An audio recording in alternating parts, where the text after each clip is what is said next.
Hello, this is Alexa from Twin Bridges Toastmasters. Our group focuses on enhancing our public speaking and presentation skills. These skills often require considerable effort to develop, but they can significantly benefit both professional and social aspects of life. A few weeks ago, I shared some PowerPoint tips. While PowerPoint is a useful tool, it can also be over-relied upon and misused. Today, we have Patrick with us. He will discuss important aspects of using PowerPoint effectively. Patrick has extensive experience in delivering presentations and understands how to engage an audience through visual aids. His insights are valuable for anyone looking to improve their presentation skills. Please join me in welcoming Patrick. Hi guys, thanks to Alexa for letting me share some of the insights that I've gained over the years with PowerPoint presentations. I have made lots of mistakes, but I think I have become a better presenter over time.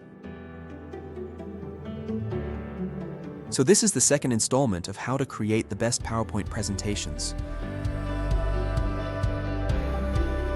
Minimize the use of text. Rather use graphic images and construct your talk around those. Having too much text on each slide is not good practice, especially if you read it word for word. Whatever text you use should have an easily readable font. It should be visible to your audience right from the very back of the room. For consistency, use the same font and size throughout your slides. As you face your audience, put your laptop with the visible presentation on the lectern. Don't turn around to look at the projected screen behind you. Remember that people don't want to see the back of your head, which happens if you read the text off the projected image behind you.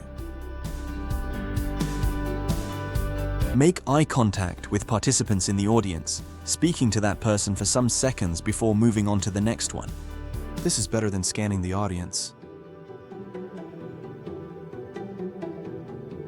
Use a clicker to advance your slides.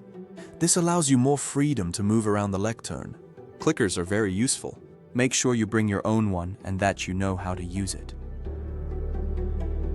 Bring your own so-called toolbox with your clicker, cables, and devices. Ideally, have a duplicate of your presentation on a USB. Always test your tech before the beginning of the presentation. Thanks, Patrick. If we remember and practice these great suggestions, our presentations will become great and memorable. After all, that is our goal. It's been great being with you. All the best, and hope to hear from you as you continue your presentation journey. Cheers. Keep well and keep working on your presentations. This is Alexa signing off.